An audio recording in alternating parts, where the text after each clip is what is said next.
सांच्या वक्ताला मुशाच्या रातीला काठाला गेली होती का?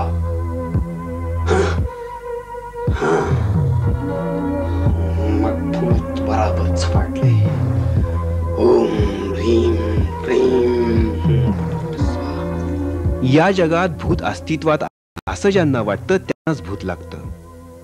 मानसिक दृष्ट्या दुर्बल व्यक्तींना, ज्यांच्यावर खूप अन्याय होतोय अशा व्यक्तींना काही विशिष्ट मनोविकार जडतात, तेव्हा त्यांचा आपल्या मेंदूवरचा ताबा सुटतो आणि त्यांचं वागणं चार चौघांसारखं राहत नाही.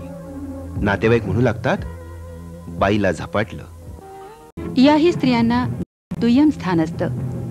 अनेकविध प्रश्न त्यांच्या समोर उभे असतात. मानसिक दुर्बलता असते आणि यातून सुटका करून घेऊन मानाचं स्थान मिळावं म्हणून स्वतःच्या न कळत मनोविकाराची शिकार म्हणून त्या घुमायला लागतात.